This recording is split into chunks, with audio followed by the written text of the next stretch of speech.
Costs are down. Interest rates are probably down. They scatter, but they're probably down. We're doing very well. It's been amazing. We had a big day yesterday. There'll always be transition difficulty, but we had in history, it was the biggest day in history, the markets.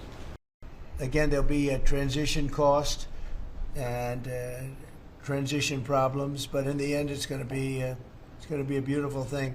Transparent, so we want to be transparent, and we'll do that by. Good. I'd echo what Howard said on the trade queue, that we've got over 75 countries that want to come in, so it'll be Treasury, Commerce, Jameson at USTR, and we're putting a process in place, and as you said, you're going to be part of the negotiations too. Give us a sense of the next steps with China. Well, I haven't seen it because I've been here for 2.5 hours. So, as we go through the queue and settle with these countries who are going to bring us their best offers, we will end up in a place of great certainty over the next 90 days on tariffs. We had very good inflation numbers today. Oil's down. We had a successful bond market, so I don't see anything unusual today. To Congress for that, but we're not going to have a problem. What happens with China? We would love to be able to work a deal. They've really taken advantage of our country for a long period of time. They've ripped us off beyond nobody. How people stood for it, sitting in my position, is not even believable. And we're talking about many presidents, not just a couple. But they did, and all we're doing is putting it back in shape. We're resetting the table.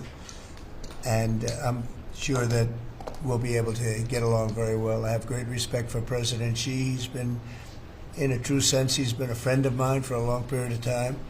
And I think that we'll end up working out something that's very good for both countries. I look forward to it. China retaliated today by reducing the number of American films that can be shown there. What's your reaction to them now targeting cultural exports from the United States? I think I've heard of worse things.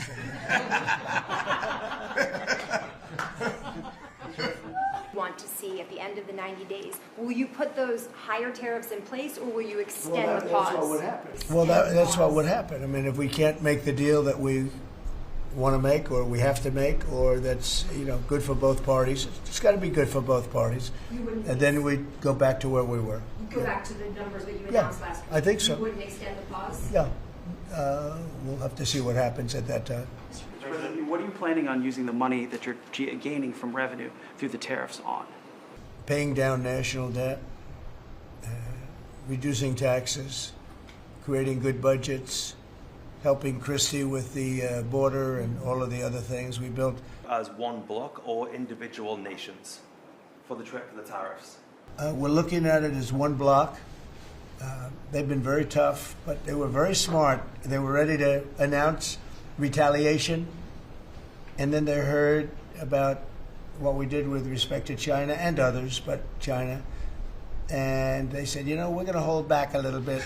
They decided to hold back. I thought they were very smart. Look, the EU is very smart, but they really have taken advantage of the United States. They hate our country.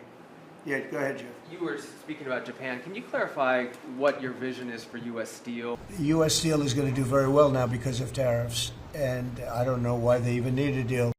Thank you, everybody. Thank you. Thank you.